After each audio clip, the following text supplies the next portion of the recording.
부탁을 했습니다.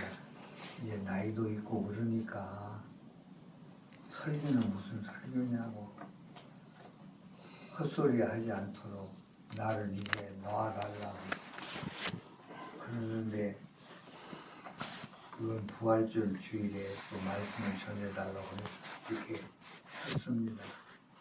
하나님의 은혜 가운데서 열심히 준비한 말씀을 함께 나누도록 그렇게 해보겠습니다. 한 주간을 맞이하면서 제가 좋아하는 한분이 있습니다. 거기 누워 있었는가 그때에 예수님께서 십자가에 못 박힐 때, 오, 때로 떨려 하는 성경이 굉장히 좀 개인적으로 좋아합니다. 아마 제가 그 당시에 예수님께서 십자가에 못 박혀 돌아가실 때, 그때 제가 거기 있었으면 굉장히 주동자 역할을 하지 않았을까. 그 사람 십자가에 못 박혀 돌아가게 하십시오. 그런 사람이었지 않았을까 하면서 혼자서 웃어보기도 하고 굉장히 주님 앞에 미안한 그런 생각도 그렇게 해봅니다. 그때 떨려 주님 십자가에 매달렸을 때 그 사람 십자가에 못 박혀라고 고함을 빡빡 지르면서 그런 선동자 역할을 하지 않았을까 하는 그런 마음으로 늘 살아가고 있습니다. 오늘 설교의 제목은 본문에 있는 말씀처럼 무슨 이야기냐 그러면은 우리가 이렇게 이 세상에 살다가 다 죽는답니다. 네, 나도 죽고 우리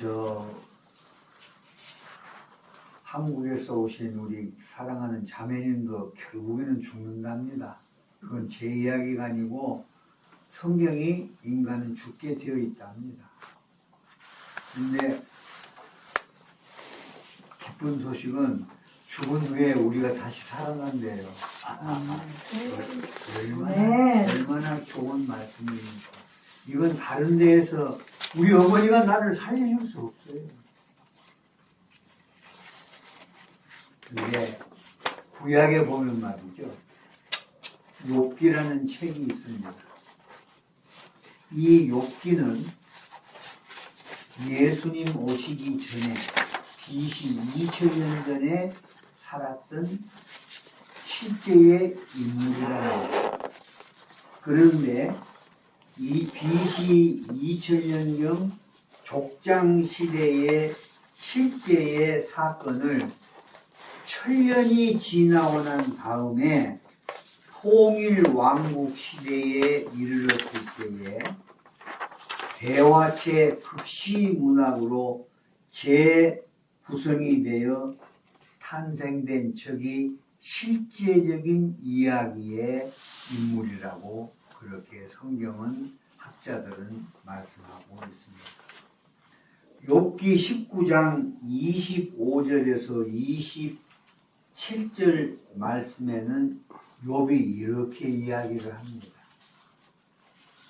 25절에 뭐라 그러냐 그러면은, 내가 알기에는 나의 부속자가 살아계시니 후일에 그가 땅 위에 서실 것이라.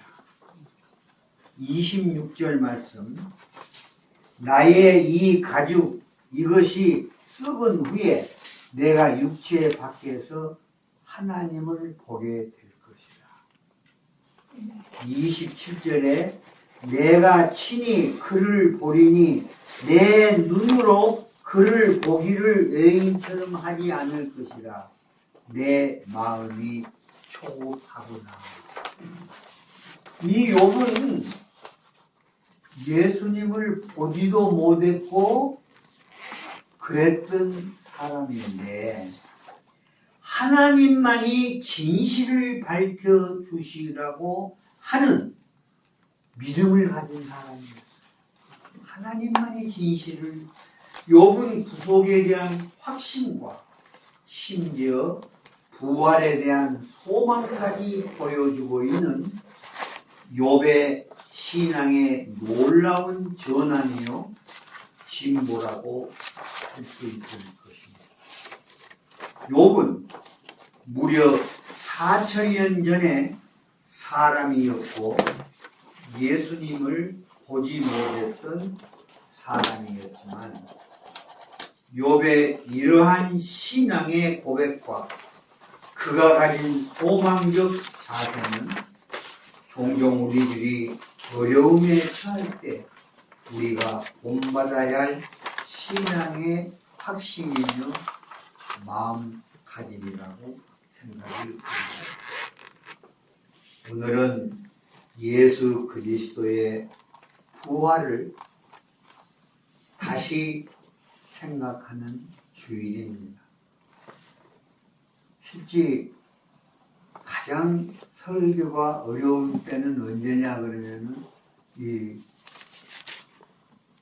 부활절이라든지 탄생에는 꼭 우리 고목사님은 그때만 저에게 꼭 이게 설교를 시키거든요. 근데 이게 어려워요. 다 아는 사실을 어떻게 이것을 조화스럽게 생명력 있는 말씀으로 만들어내는 것이 돼야 되는데 굉장히 오늘 이 고린도 전서는요 15장 전체가 58절로 되어 있습니다.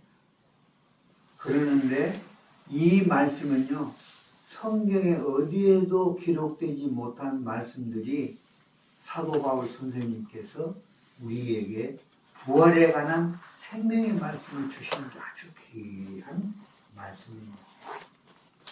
일부 고린도 교회 성도들 가운데는 그리스도의 부활을 인정하지도 않고 부인하고 부정하는 성도들이 많이 있었다고 합니다. 그리스도의 부활에 확신을 심어주기 위한 말씀이 오늘 본문 목사님께서 봉독해 주신 말씀에 기록이 되어 있습니다. 사도 바울은 부활을 부인하고 부활을 의심하는 성도들을 위해서 부활의 확실성과 부활 이후에 성도들의 몸의 상태와 궁극적으로 성도가 누리는 감격적인 승리에 대한 교훈을 15장 전체에 대해서 말씀하고 있어요. 여러분들 죽은 후에 어떻게 된다고요? 사도 바울 선생님은 우리가 부활한대요. 예수님처럼. 그리고 썩지 않는 몸으로 영생을 얻는다고 우리에게 확신을 주는 거예요. 아버지. 참고 서적을 통해서 사람이 죽음이라는 것이 무엇인가? 그냥 숨이 끊어지는 것이 죽음인가? 간단하게 제가 설명을 해드릴 수는 있을지 모르지만은 과연 성경적인 신학적인 의미에서 인간의 죽음은 무엇을 의미한가를 제가 참고 서적을 뒤져봤어요. 근데 이런 재미있는 이야기가 있어요. 죽음이라는 것은 하나님과의 관계 단절로 인한 영적 죽음과 영육의 분리로 인해서 이 세상에서의 생명이 종결되는 육적 죽음을 당한 뒤에 인간이 자신의 죄의 대가로 받을 영벌까지도 포함되는 것이 죽음이라고 한다. 죽어도 결국 우리는 죄의 대가를 받을 수밖에 없는 인간이랍니다. 얼마나 불행합니까요? 그것이 신학적인 이야기라면 이거 제 이야기가 아니에요. 제가 이게 책을 보니까 이런 이야기가 신학적인 죽음이라는 것이 무엇인가를 제가 설명해 드리는 겁니다. 그러나 죽음의 사슬에 얽매여 있고 이를 의식하고 있건 의식하지 않건 간에 구속 사역을 믿음으로 받아들이는 또한 한 장을 넘겨야 됩니다. 넘깁니다. 성령으로 주님과 연합하여 공동체를 이룸으로써 우리들의 죄값을 대속해 주신 주님의 죽으심에 동참함으로써 죄의 대가를 다 치는 것은 물론이요, 주의 부활에 동참하여 죽음으로부터의 해방과 영생의 시작인 부활을 얻을 것을 확증하고 있는 것이 죽음이라. 얼마나 죽음이 얼마나 아름답습니까? 예수님과 이 하나님과 우리가 이게 연합되는 그런 삶의 시작이 죽음이라는 거죠. 그래서 부활을 얻기 위해서는 뭐가 우선이 되냐면 죽어야 된다. 이게 죽어야 된다고. 살려고 하지 마시라고. 영생을 얻기 위해서는 죽어야 된다 이거야. 이게 복된 그리스도의 삶이라. 다니엘서 12장 2절 말씀에 의하면은 땅의 티끌 가운데서 자는 자 중에 많이 깨어 영생을 얻는 자도 있다고 했습니다. 아니 다니엘도 말이죠. 이런 부활에 관한 이야기를 하시는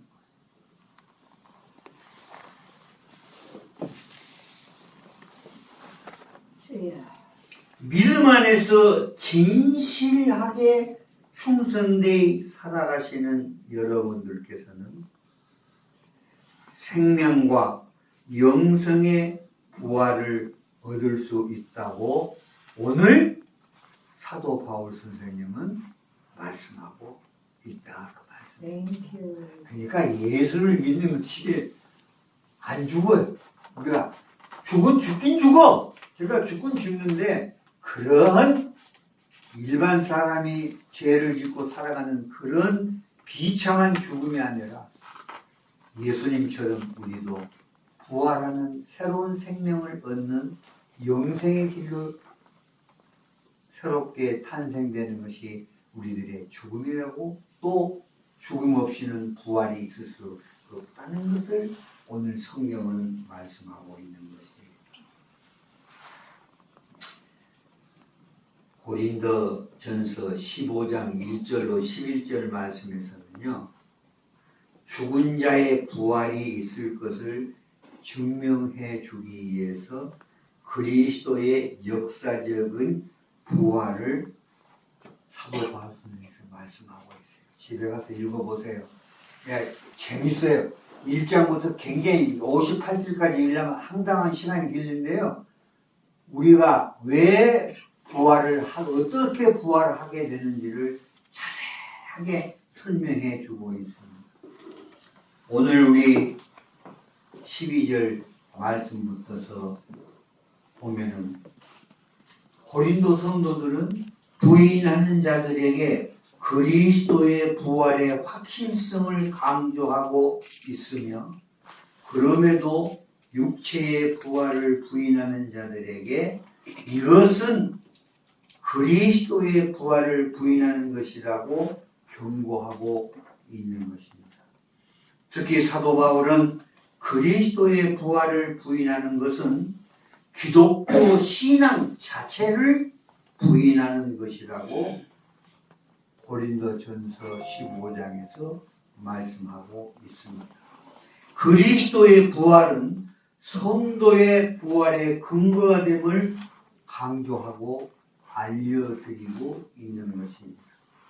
로마서 4장 25절 말씀에서 예수는 우리 범죄함을 위하여 내어줌이 되고 또한 우리를 의롭다 하심을 위하여 살아나셨다고 말씀하고 있습니다. 예수 그리스도는 인간의 속죄를 위해 십자가 죽음을 친히 담당하셨고 인간의 승인을 위해서 부활했던 것입니다. 성경은 이렇게 말씀하고 있습니다. 또 한 장 넘깁니다. 만일 그리스도의 부활이 없었다면 우리는 어떤 사람인가를 성경은 오늘 말씀하고 있습니다. 여러분이나 저가 증거하는 가스펠, 뉴 가스펠, 복음이 아무런 소용이 없다는 거죠. 예수님의 부활이 없었으면 아무 소용이 없고 여러분이나 저가 증거하는 모든 것이 거짓말이라고 말씀합니다. 이거 얼마나 불행합니까? 믿음도 아무런 소용이 없고 여러분이나 저도 여전히 죄와 사망의 자리에 머물게 된다고 말씀합니다. 죽음과 함께 영원히 멸망하게 되는 것이 예수 그리스도의 부활이 없었다면 우리는 이런 세상에 살아갈 수밖에 없는 존재임을 성경은 오늘 말씀하고 있는 것입니다. 많은 고린도 성도의 교회들은 부활한 이후에 우리는 어떤 몸이 되는가? 그러면 내 아내가 부활 후에 아내와 같은 저렇게 몸이 되는 것인가? 굉장히 의심을 많이 하고 사도 바울 선생님에게 여쭤봤어요. 사도 바울 선생님, 우리가 죽고 난 다음에 우리 몸은 어떻게 되는 것입니까? 그러니까 사도 바울 선생님이 이렇게 이야기합니다. 새로운 열매를 맺기 위해서는 각 식물의 씨앗들이 땅에 떨어져 죽어야 하는 것처럼 씨앗이 땅에 떨어져 죽어야 하는 것처럼 육체의 부활도 죽음의 과정을 거치지 않으면 부활이 없다는 것입니다. 그것을 씨앗에 비교해서 말씀하시는 거예요. 두 번째는 심었던 씨앗이 새로운 열매의 형태를 만들어내는 것처럼 부활 때도 부활 이전의 육체의 상태와 이후의 상태는 분명히 다르다는 것입니다. 이런 상태로 다시 태어나는 것이 아니라 씨앗이 떨어져서 다른 식물로 다른 것으로 만들어지는 것처럼 우리 인간도 부활 이후에는 이전의 모습은 찾아볼 수 없는 상태로 된다는 것입니다. 부활 후에 우리들의 육체는 영원히 썩지 아니하여 영광스럽고 강한 존재가 된다고 사도 바울 선생님은 말씀하고 있는 것입니다. 그러면은 우리는 그런 상태의 부활을 위해서 우리의 신앙의 삶은 어떻게 살아야 됩니까? 마구 살아야 됩니까?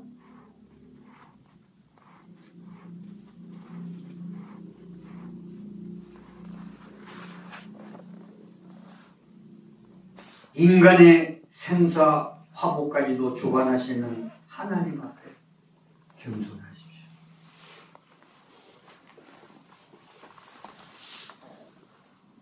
그리고 자고하지 마시기를 바랍니다. 하나님을 전적으로 믿고 의존하는 신앙 안에서 그리스도와 연합된 삶을 살아가야 될 것입니다. 내가 예수를 믿는 것은 내가 예수님 안에 있어야 돼요. 갈라디아서 2장 20절 말씀에서도 그렇게 말씀하고 내가 예수님 안에 있지 않으면 우리 성도님 많은 근래에 와서 목사님들하고 대화를 나누고 우리 아내는 어디서 유튜브를 많이 보고 있는 목사님들이 많이 부패했다고 저에게 이야기를 많이 들려주기도 합니다.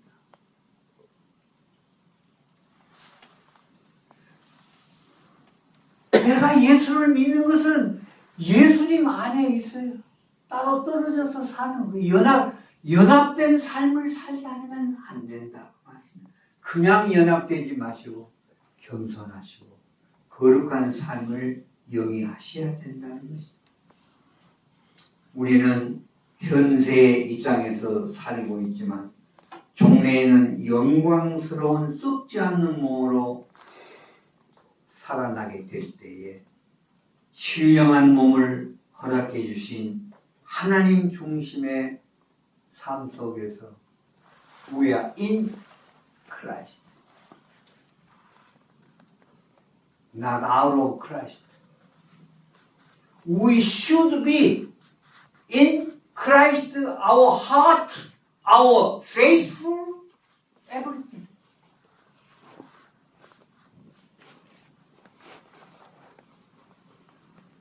갈라디아 교회를 세운 에바브로에게 사도 바울 선생님은 뭐라고 지시합니까?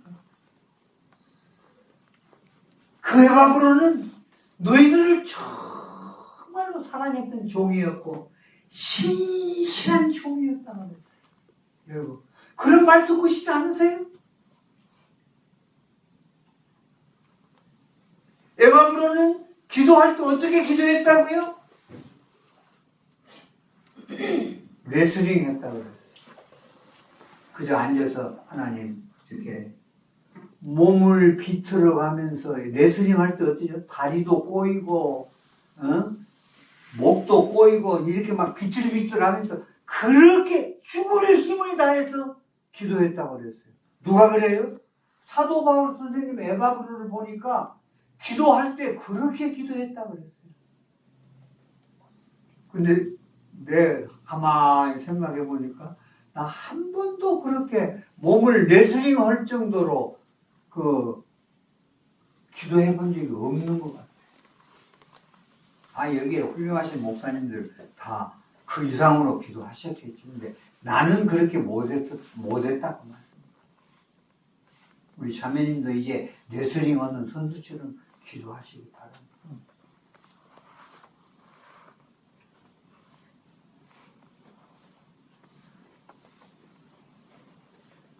하나님 중심의 삶이란 게 뭐냐? 내가 그 안에 들어가서 주님 말씀을 깨닫고 그대로 살아가는 것이요. 그게 예수 믿는 사람이에요.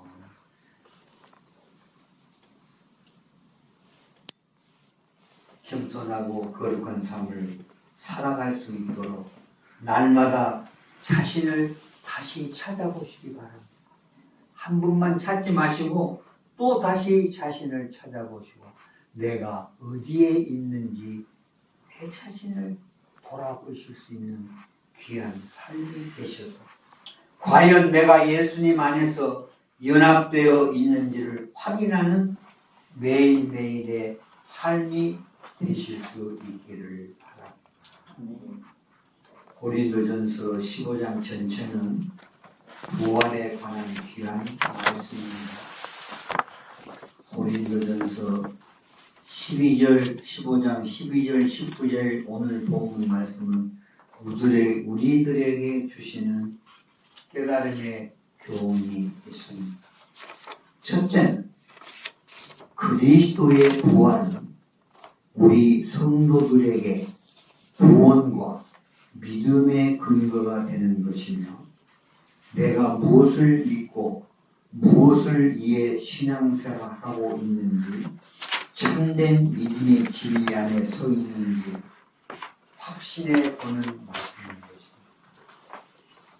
내가 정말로 예수님 안에 있는지 가짜인지 진짜인지를 자기 스스로 확인하셔야 된다는 말씀입니다. 두 번째는 우리는 부활의 확신에 찬 소망 안에서 일시적인 세상과 타협하는 일이 없이 하나님과 예수 그리스도와의 연합의 공동체를 잘 이루고 계시는지 확인하시기 바랍니다. 세 번째는 그리스도의 재림과 부활을 소망하며 인내로서 어떠한 일에도 승리의 면류관을 위해 살아야 되고 그렇게 믿음 생활을 하셔야 됩니다. 내가 그리스도의 부활 안에서 연합된 삶을 사는 것, 자신을 두는 신앙이 없이는 영생의 복락을 누릴 수 있을지 다시 생각해 보셔야 돼요. 장차 신령한 몸으로 그리고 썩지 아니할 영생의 삶을 누리는 영광스러운 하늘나라에 거하시게 될 사랑하는 성도 여러분, 저는 몸과 마음을 새롭게 하여 하나님이 기뻐하시는 것이 무엇인지를 분별하여 행하는 성숙한 신앙 안에서 영생을 누리며 2023년 4월 9일 부활주의를 맞이해서 내가 예수님 안에 있는지 다시 확인하시는 신앙의 삶이 되시기를 여기 바랍니다. 네, 이 말은 내가 그렇게 살고 싶다 이거예요. 여러분들 지금 그렇게 살고 계세요. 네, 여러분들은 훌륭한 믿음 안에서 살고 계신데 강병태가 그렇게 살고 싶은 그런 마음의 고백을 오늘 여러분들과 함께 나누었습니다. 이게 제 고백이에요. 받아주시고 영생의 복락을 누리시는 귀한 성도님들 가정이 되시길 돌아와서 함께 강병태의 고백을 들으셨습니다. 감사합니다. 이제는 우리 구주 예수 그리스도의 은혜와 우리 아버지 하나님의 크신 사랑하심과 성령의 감동, 감화, 인도, 교통 충만하심이 부활의 소망을 가지고 살아나기를 원하는 하나님의 자녀들 머리머리 위에 이제로부터 영원토록 함께 있을지어다. 아멘. 아멘.